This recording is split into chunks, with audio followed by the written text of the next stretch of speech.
Oh my Woo! God. We were lucky. This is luck. Luck is Yeah. on our side. Yay, we did To it. see you, Mimi. So exciting. Yeah. Oh, I'm meeting Yeah. people.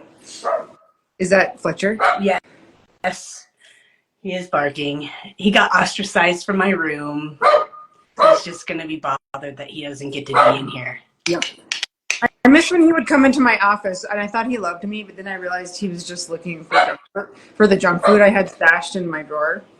Yes, he is a little scavenger. He definitely is quite the scavenger. Yeah. So yes, the Okay. building's coming along. So yeah. Yay. Well, welcome back. We missed you. It was fun having Phoenix. Luck. Are you lucky, or is it karma? I'm excited to talk about this. I have big opinions. Yeah. Yeah. Well, yeah. Where do you want to get started? I want to start with what even is luck. Like, well, we could define luck and define karma, because is there some magical force that's luck, and can you harness it, or is it a mindset, or is there even a difference? Because I'll tell you a quick story. We own part of a farm way out in the middle of nowhere, and we were visiting it, and we're driving forever in this tiny town, and I'm thinking, this is the worst place to live ever. I would hate it here so bad. This is so, like, there's nothing here. And I'm just like in my mind thinking, this would be so dreary and depressing to live in a town this small. And the guy driving shakes his head in complete just like awe, and is like, man, I'm the luckiest guy alive. I love it here so much. And I was like, he's the luckiest guy alive. Yeah. Because he believes that, and he lives that reality. Yes. Yes. So, and that is a wonderful place from which to start, because regarding karma, luck, fate, anything future related, the biggest thing that I want to dispel today is that you're a victim and that somebody else is in charge of your path. 1000% you're in charge of your own path, where you're headed in life, your own choices. You're not a victim to some other decision-making force. And so this is where, when most people use the word lucky, and maybe even to some degree that guy that you met near your farm has this idea that, oh, I'm so lucky, somebody else is blessing me with this luck. I don't know where it's coming from, but it's definitely not from within me. It's from something outside of me. And so, yay, I'm lucky. I get that really cool luck blessing, and you don't. That sucks to be you. And how awesome it is to be me, right? or because God loves me more, because to look at my Rolls Royce. Yeah. Or, and then in terms of karma, also, most people, when they use that word karma, they envision like this big karma cop out there who's writing karma tickets. You got a good karma point. Yep. You got a bad karma point. You got lots of bad karma points. So, I'm going to tell God or whomever is going to give you your, blessings of a good life, and you're not going to get as many because you have negative karma points, and this person gets more because they have better karma points. And we just have to dispel all of that right away, because what that does to the psyche of a person, and even societally, is it has a person not take self-responsibility for themselves or their choices or their lives. And when you have a collective not taking self-responsibility and placing blame or placing responsibility in some other vibration outside of themselves, whether it's God, whether it's that karma cop, whether it's the lucky blessing sparkler entity, or your parents, or the government, or your job, or whatever, whenever you place that responsibility outside of yourselves, once you have a big collective of people doing that, we have a problem. And as a matter of fact, I mean, I would say that that is probably one of our biggest problems that we have here right now in this country is there is a lack of deep down intrinsic understanding or level of really taking that pure self responsibility. This is my life. I came here for a certain reason as a soul. Some of my life lessons are going to be kind of rough, and it's nobody else's fault. It might suck on the surface, but really, if I kind of take that big macro view and look at all of my lifetimes as a whole and why I chose what I chose, it all starts to fall into place. It all starts to make sense. And usually a soul who really starts to take self-responsibility and uses some of those tough life lessons that can really be horrible. It can really be horrible.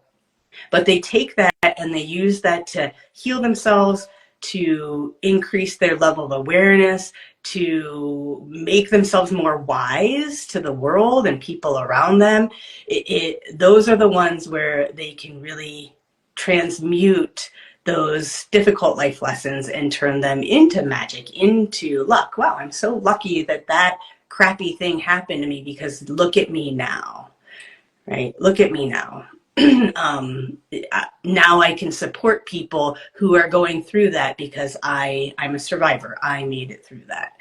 And so my big problem with the word luck or even karma or destiny or your future is written, those sorts of phrases, is that it just relinquishes everybody to have a guilt-free, non-responsible life that they get to point their fingers at somebody else and really just point that blame outside of themselves instead of truly looking within and building a level of awareness within, which means understanding who am I, and where am I heading, right? Mm-hmm. Those, if you can answer those three main questions in life, you're doing really well.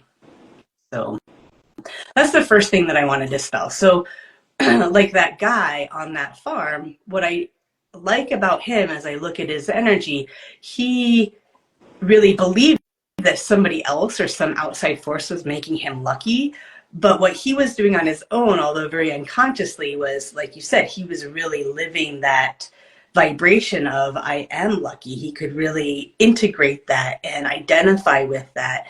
And even though maybe intellectually he thought that some blessing person was infusing him with luck sparkles, what he was doing to make sure that that continued was he was really reinforcing that within himself. Oh, I'm so lucky, right?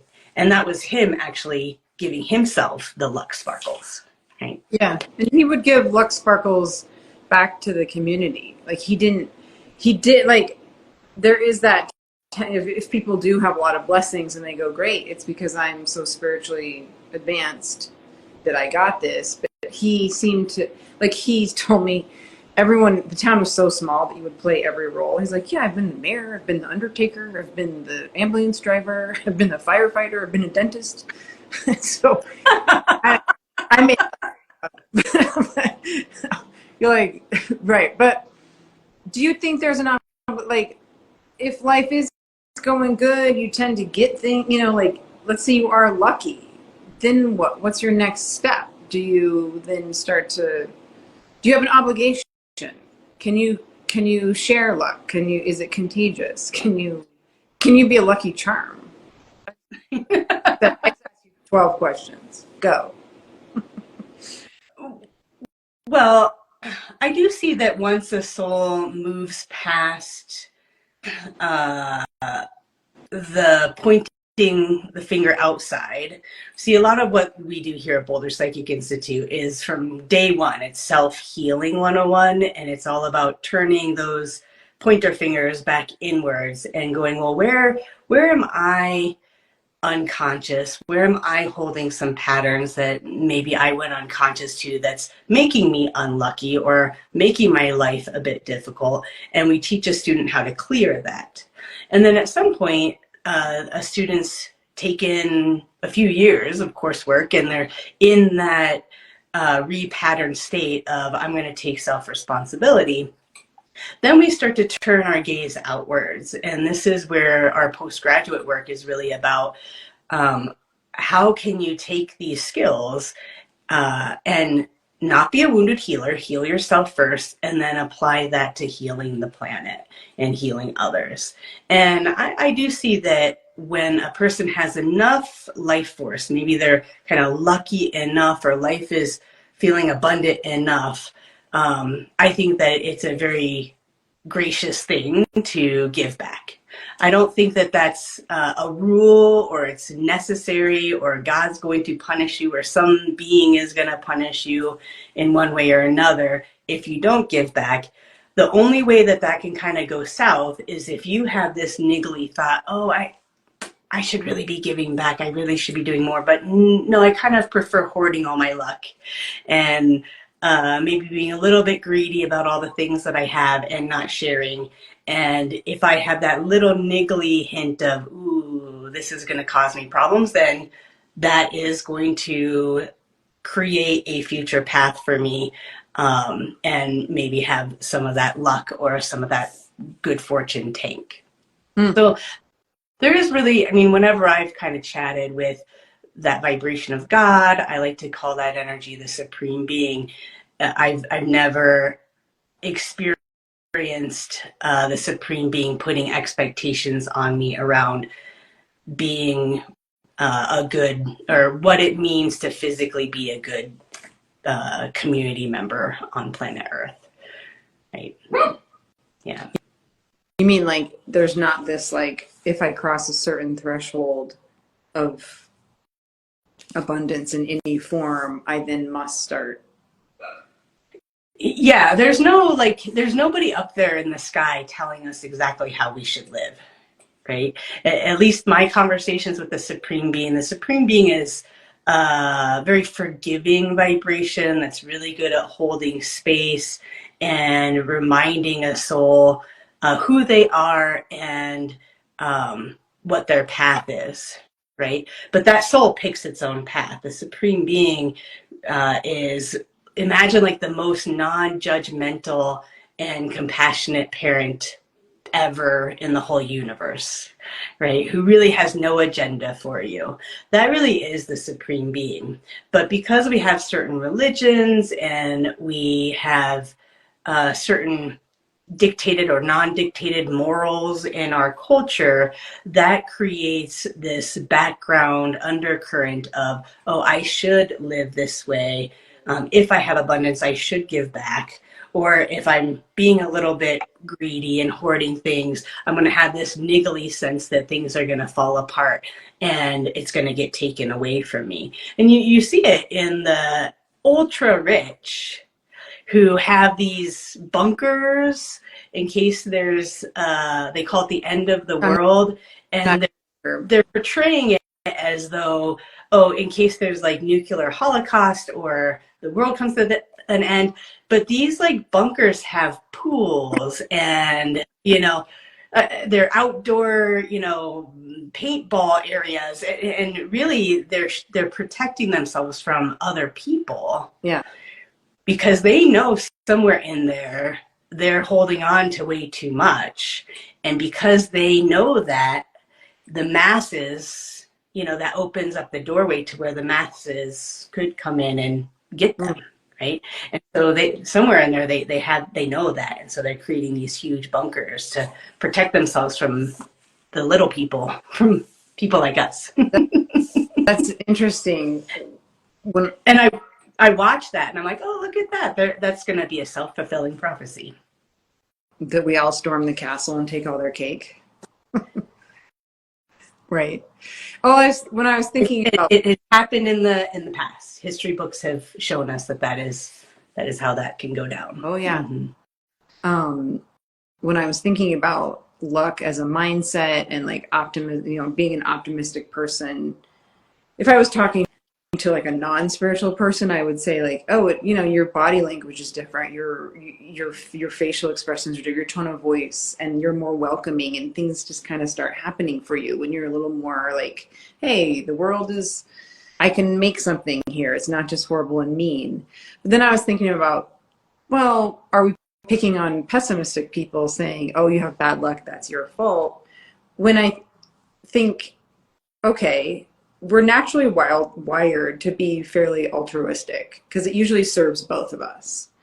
Um, but we need that person who's kind of pessimistic, who's like, I don't know, you guys, those dark clouds, I don't think we should go out there. Like like we might not have survived if there hadn't been anxious people to be like, no, man, that's a terrible idea.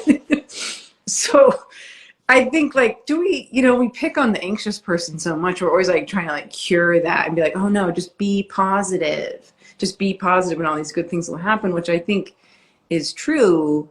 But perhaps we need to throw that anxious person a bone sometimes, because they tend to keep us safe from ourselves. But well, I always say that being psychic doesn't make you a super person or superhuman.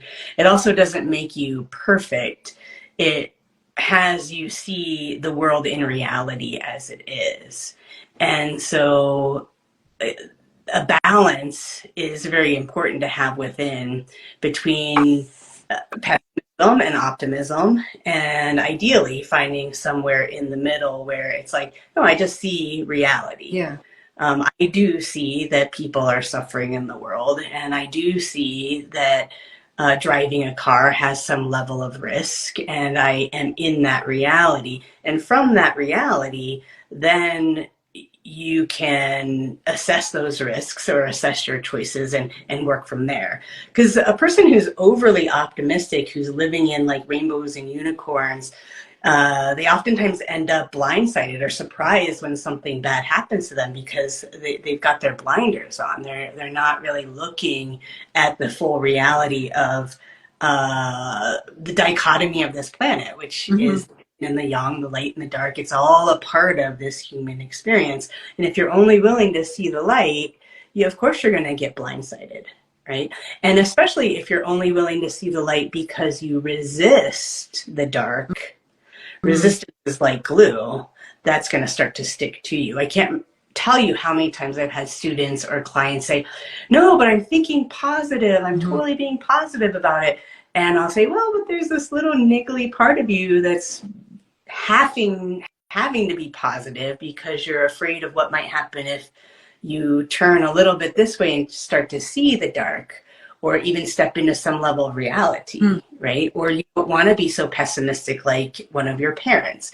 And that resistance will ultimately create the vibration of what you don't want to have happen. Same thing in the pessimistic direction too, right? If you're overly pessimistic and always looking at the dark, you tend to go where your focus is. The first thing one usually learns in driving class is when you're driving and you don't want to hit a pothole, don't look at the pothole. You want to look at where you want to go, right? Don't look over the bridge. Right? Yeah. Don't look at that person that you don't want to hit. Right? And so that pessimistic person also has to kind of turn a little bit more towards the center because they're staring at the potholes and they're wondering, then that becomes a self-fulfilling prophecy where it's like, oh yeah, my life sucks. I keep hitting all these potholes. Yeah. Well, yeah, because that's all you're looking at, Can you get a little bit more of that macro view, kind of zoom out like you do on your phone and see that there's more than just potholes. But I do see that being psychic just makes you real. Right? Sometimes for me, I'll look at an energy or a situation that I'm confronting, and from reality, I might just assess, I don't care how good I am at energy work, I'm just not going to clear that. So, yeah, this decision I'm going to make because, that's just not where I'm at yet, or really where I kind of want to be. So, what do you say to someone who feels like they have bad luck or bad karma? How can they turn that around? Is it possible to shift your luck? How much of it is energy work? How much of it is using your third chakra? I was in this, you've heard me tell this story. When I was really young, I had a business partner and we were going to open up a bunch of franchises. I mean, by young, I was like 24. And it was the worst 3 years. It was so bad. It was blah, blah, blah. It was terrible. Everything was wrong. I was broke, working 6-7 days a week. And I was really stuck in this pessimistic, just life is so mean and terrible to me and I'll never get out of this and I hate everyone and everything and why am I so dumb? That was a daily, that was a thread going through my mind. But then I was praying for like a miracle to get me out of this situation. And I wasn't advocating for myself. I was just praying, God, make it better. So, and then I had this set of earrings that my mom had given me, and they were really special to me, and I lost one at work. And I cried. It was like the whole weight of the experience came out, and I'm crying my eyes out. And then a few days later, I find it, and it was like God had beamed in and said, "You're not alone. Like, buck up. This can be it turned around." And like that's how I perceived it. Did God place the lost earring in my sight? I don't know. But I shifted. I remember like suddenly being a little bit more like, wait a second, maybe it's not all bad. And I started like listening to outside, like people were trying to help me and I was like, no, I can do it. And I shifted based on that tiny moment. Was that karma, luck, God? I think it was I changed my mindset and then things started so like how does someone shift when everything is lame? When all their on the karma, they like how do they know if they have bad karma? Well, you don't. How do you know if it is karma that's affecting you? Well, first I just have to say, for all of you 20-somethings out there, I feel you. Yeah, it's like junior high, but instead of that only being 2 years, it's 10 years or longer. 20s are rough. You're not totally an adult. You're not totally a kid. You're kind of in this in-between kind of junior high state, and it is awkward as F. Yeah. And I have not met a 20-year-old that has not had some level of big discomfort and maybe even mild crises, because it's just a hard time. Yeah. So first of all, I just want to acknowledge that when a spirit decides to take a body and be on this human form path, part of that is being an adolescent and having to live under your parents' rules and maybe compromise yourself to whatever degree so that you can be fed and clothed and have your survival needs met and maybe more by that family. And then there's the awkward 20s and maybe sometimes even into the 30s. And that is part of the path. And so what I am saying there is when you're in a horrible phase and you feel like you can't turn it around, the worst thing that you ever want to hear, which is what I'm going to say, which is nothing changes without validation. Right? I always say this, nothing changes without validation. Until you can really validate and have peace where you are, it's not going to change. And it totally sucks. I don't like that rule. I didn't make that rule. That is just something I observed within myself and within all my students and clients over the years, is if you really want to change something, you have to kind of get in it, roll around in the poop, get stinky, start to love it, really get to know it. And that is usually through that non-resistance how you are going to work your way out of it. Yeah. And in that, go ahead. Well, I remember in that situation accepting defeat. My business partner, I adored her. And when I had to accept, this relationship is flawed. And I've idolized her and this is not going. And when I realized I have to get me out of this, I'm the only one that can get me out of this. And I accept, like, I thought I was going to lose tons of money. And I just went, okay. Yeah. Yeah. And that's when things started to shift. When I went, I've lost. I did poorly in this little world life lesson, and now how do I climb out? Yeah. Mm-hmm. And what happened there was, whether it was God, I might say even you or your higher self, had you lose that earring, go into a deeper level of despair, and then you place that back in front of you. And what if you're your own God and you found that and went, oh, I'm not alone and I can work my way out of this, right? Yeah. You did is you kind of found your way back to yourself. And when you find your way back to yourself, you realize, oh, I am going to work my way out of this. They have that phrase, religion's not all bad, but they have that phrase, God helps those who help themselves. Like you do have to do stuff. And so you just went, oh, I need to make a change. I need to work my way out of this. And even if I lose a whole lot, oh, well, I will be okay. And I'm going to move my way out of this situation. And Yeah. so it is that level of almost like rock bottom. I Yeah. say, well, you're going to change it when you're really done with it. And people are like, I'm not done with it. I'm like, well, then drop the bone. Yeah. I dropped the bone. No, I think I've dropped the bone. I'm like, no, you haven't dropped the bone yet. Yeah. Maybe emotionally, maybe spiritually, or maybe there's some other energy that's unconscious in your space that won't let you drop it. But oftentimes you do have to get to that place where I'm done with it. And a lot of people sometimes call that rock bottom. I'm done with it, boom. And then that's, I've dropped the bone, I'm in it, I surrender, I validate where I'm at. It doesn't mean you have to like where you're at, but it's like, man, here's where I am. This is where Okay. I'm at on the map. Yeah. Mm-hmm. And until you can be there, then you can't get back up.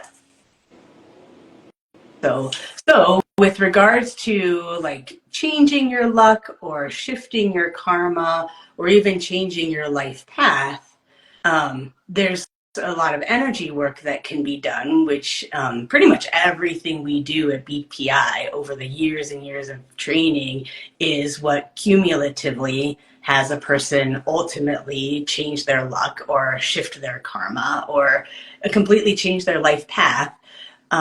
So there's lots of energy work that can be done, but for those who might be listening who isn't a part of a spiritual practice, maybe journaling or just having the thought of, okay, I have to get to this place of acceptance or validating where I'm at. And then from there, you got to stop staring at the potholes, right? Where do you want to go? Where do you want to head? You have to let yourself dream. And what oftentimes happens is a person who has a lot of bad luck or they're feeling like life is caving in on them and it's very hard, they stop dreaming. They stop seeing where their life could head. They stop dreaming. And one of my favorite quotes goes something along the lines of, you can go without food for 30 days. You can go without water for 3 days. You can go without air for about 3 minutes, but you can't go a single second without a dream. You have to have a dream. And so, and then I'm not talking about like that optimistic, like pie in the sky kind of dreaming, but having a dream of, instead of hitting the potholes, what path would I like to be on? And oftentimes it's just a few steps away from the pothole. You don't have to go miles away. Yeah. It's this minor adjustment. Yeah. I like that. Yeah. And then, of course, for those who do have energy tools, you can start to fill yourself in with your own luck, which is basically you starting to see yourself in a positive, lucky way and recognizing through that self-responsibility, oh, I'm the one who sets the energy in here. I'm the one who decides I'm lucky. Yeah. So I'm just going to decide that and claim that. And that's how my life is going to be.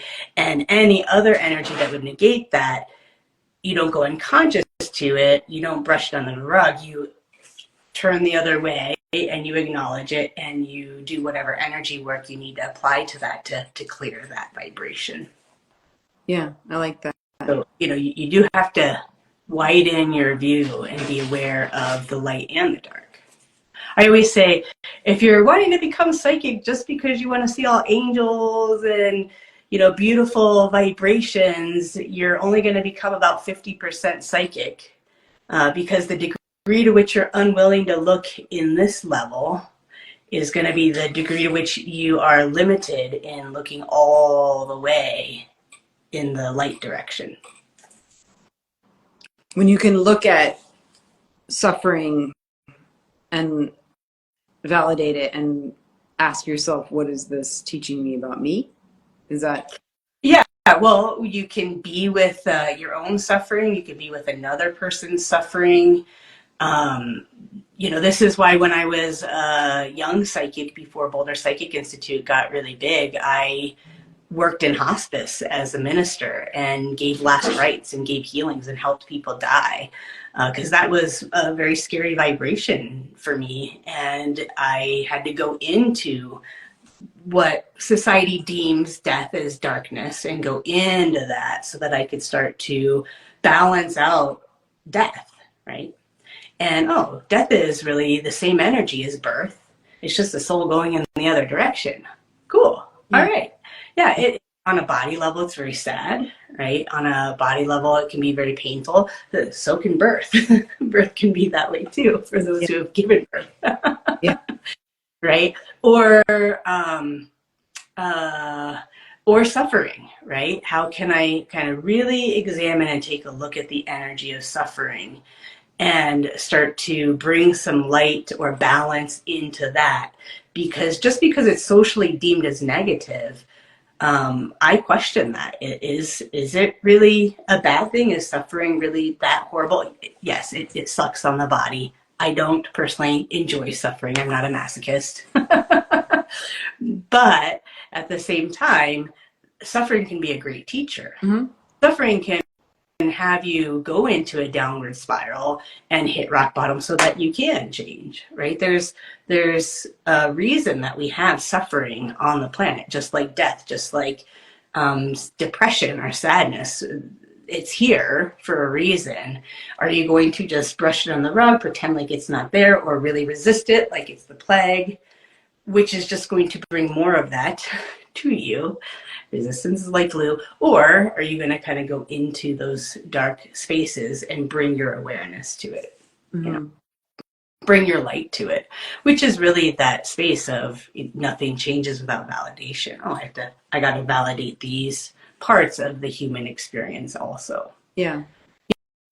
I one of the first things that I dispel at Boulder Psychic Institute is that by doing these spiritual tools, you're not going to become more spiritual.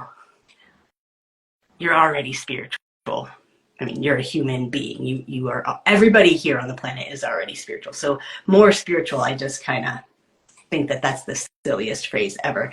But you're also not going to become more saintly or, a perfect human being, right? At least with the practice and how I see things and the way that I teach things, because of how I see the world, is, no, we're here to become more human, which means having and experiencing more of the pleasurable, blissful experiences, and also being able to have and experience those not so blissful experiences, and to expand your horizons as a full human spectrum, whole human being in that spectrum. And that's where then you start to have an integration of wisdom. That's where you really start to become more of a wise person. Oh, I've had and experienced all these things, and I have peace with all of it. Because some people are actually terrified of bliss. Right. Terrified.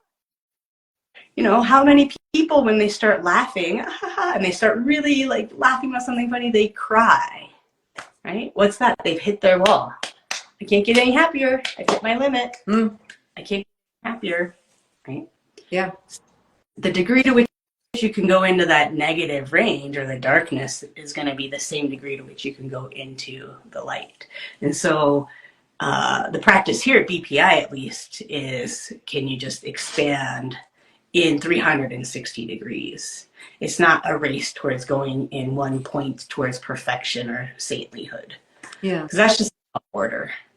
And of course, saints on the other side. They're like, oh my goodness, can you just take me off that pedestal? This is a hard box that you guys have all put me in, and I really kind of want to get out of it so I can go live and reincarnate and maybe have some more lifetimes and expand. Yeah. Maybe go do some naughty things, Right. you know? Yes. Yes.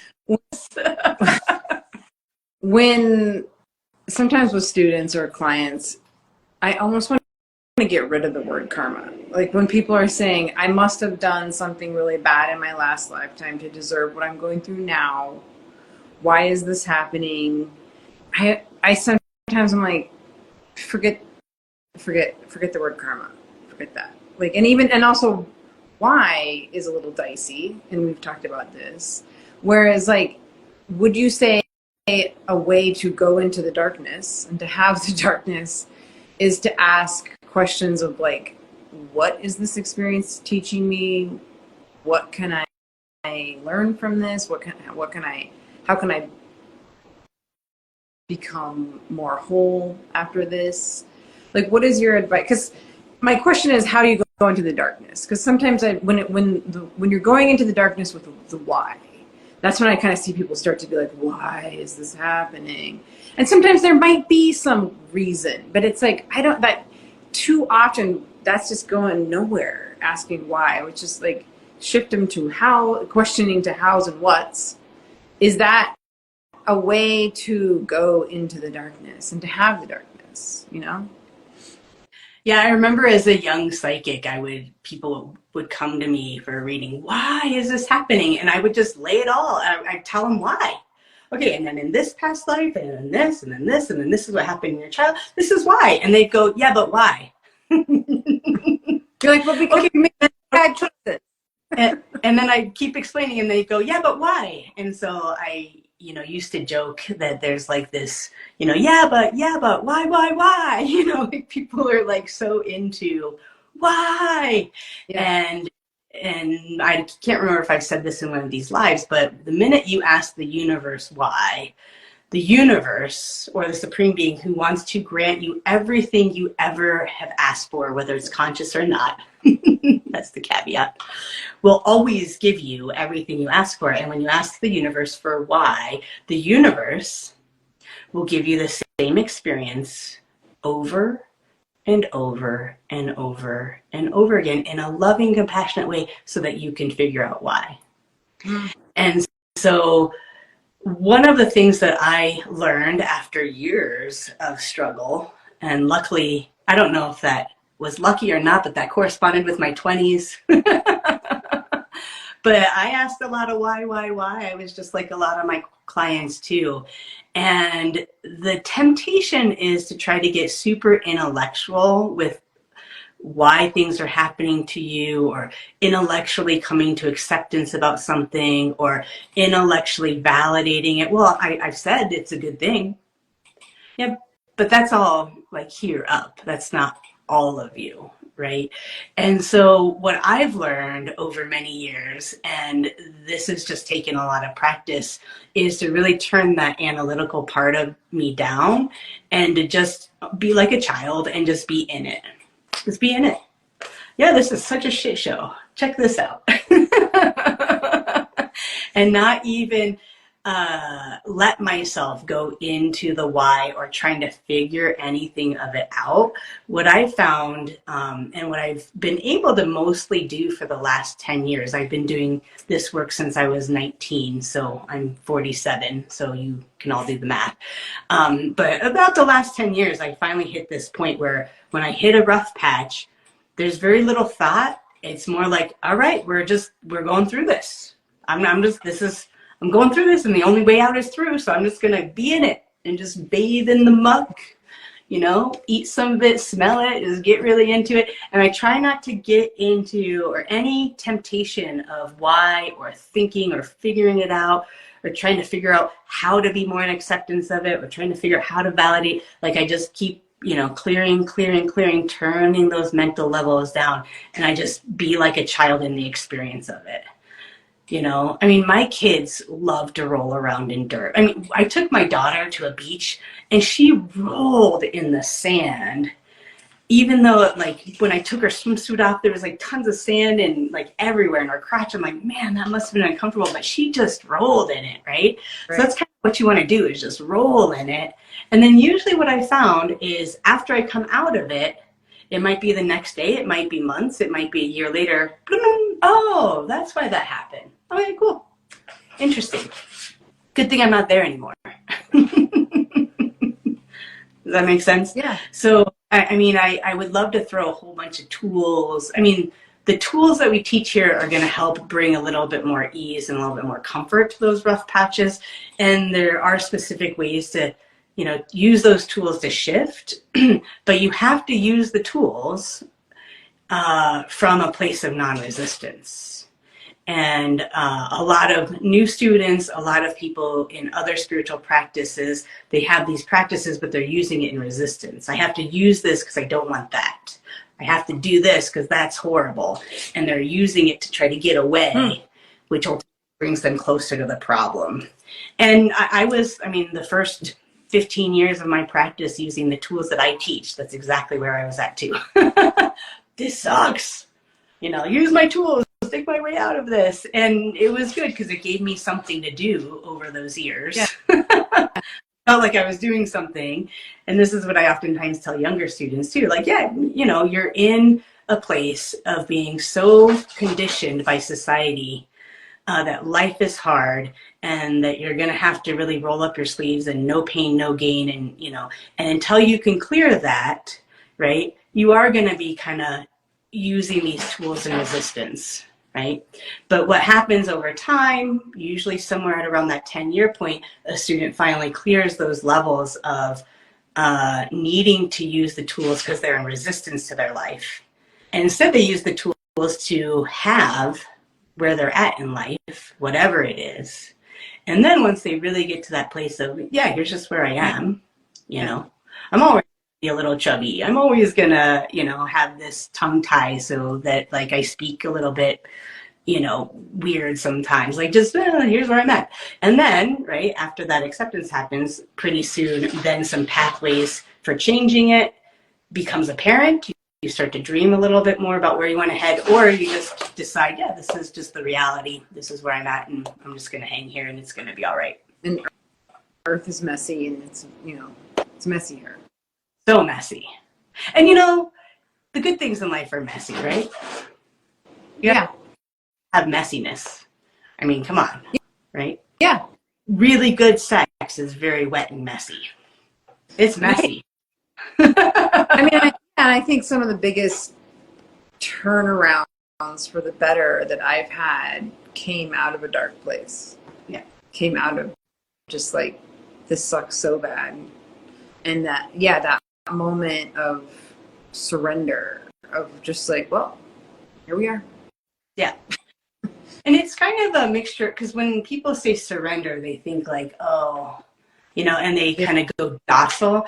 There might be a moment of surrender docile, but there usually is a recharge of, okay, and now I'm going to shift my energy, do something differently. Yeah. Or, a better way to say that is getting neutral to this situation and accepting it and getting clear.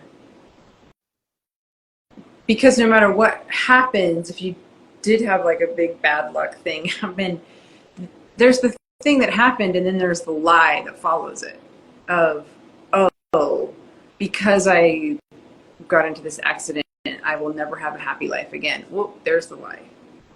Yeah. Like, yeah, that lame thing happened, but like, you have to parse out, here's what happened, but then the lie that swoops in. So that's what I found beneficial when you can get to that neutral place, when you're in it, like you say, was that you can see,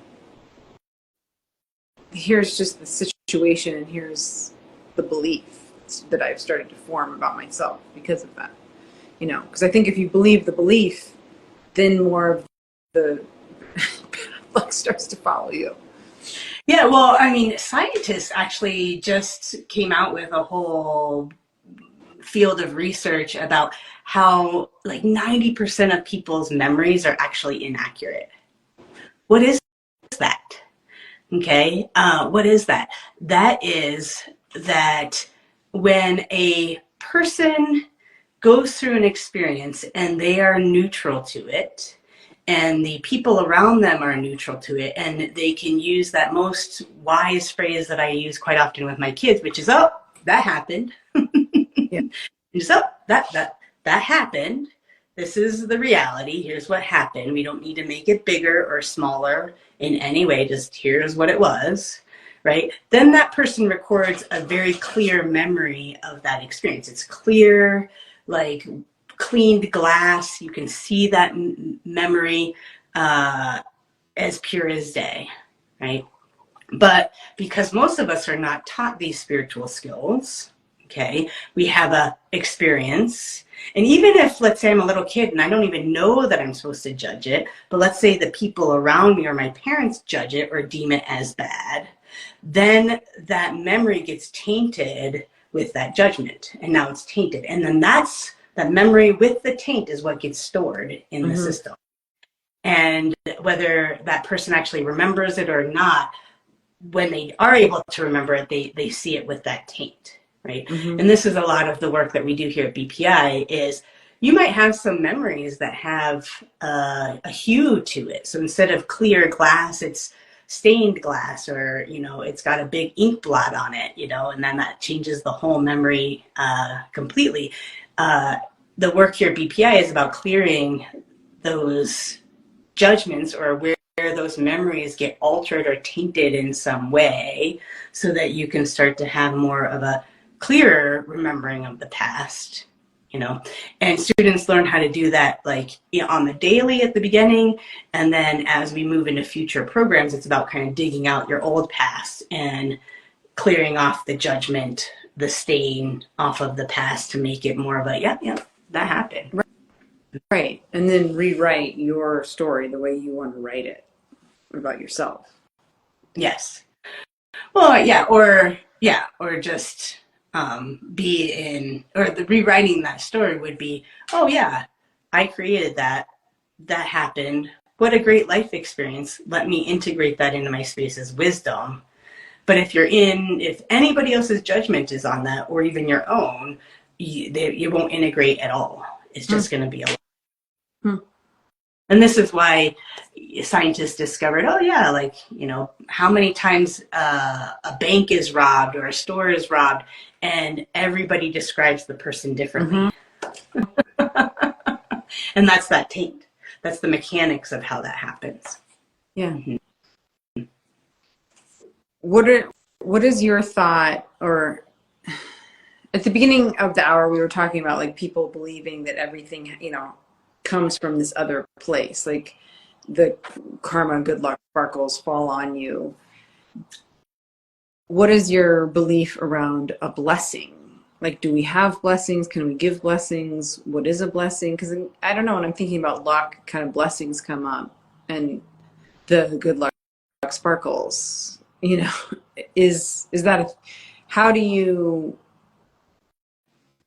receive, what is a blessing?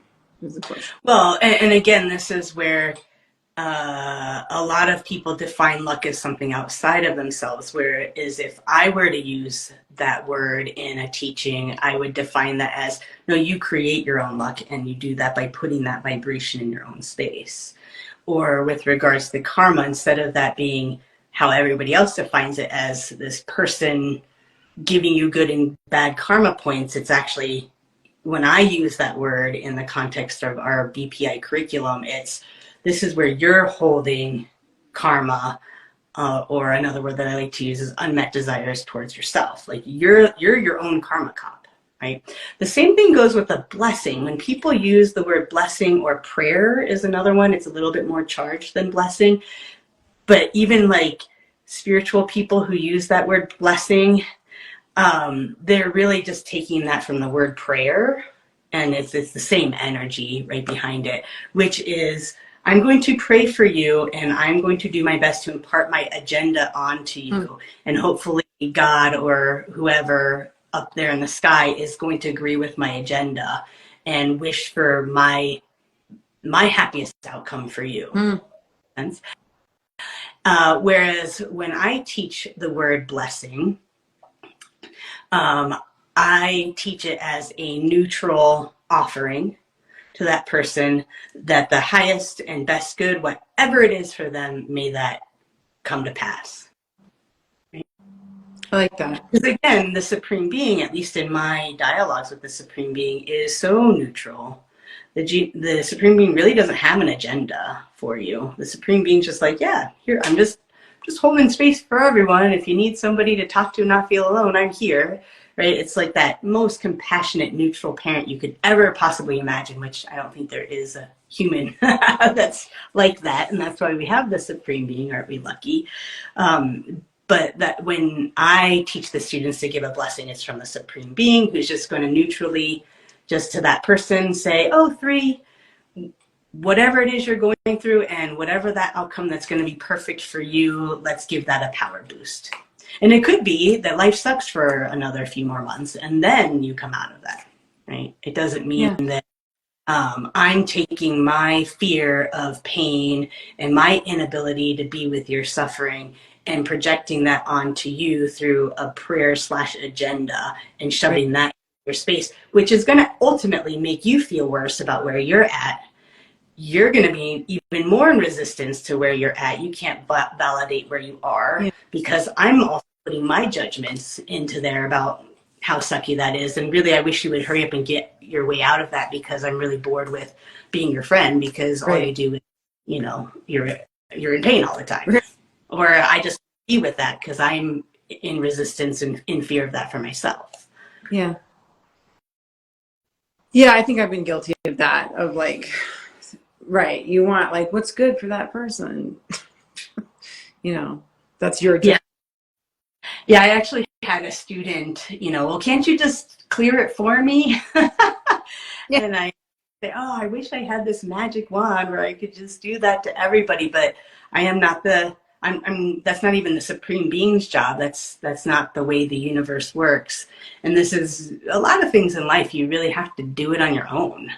You have to kind of go through that on your own and figure it out on your own and integrate your lessons on your own.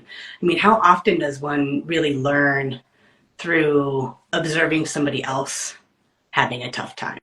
Right. Most people judge it or, oh yeah, you must have been a bad human being and God's punishing you, instead of, oh, let me, how do I actually learn from another person's mistakes? Not very many people have the space or the awareness to do that. So most people in the world, you got to do it on your own. Yeah. To learn from someone else's suffering, is that to just observe as neutrally as you can and be like, oh, look at all the forces that went in, at play.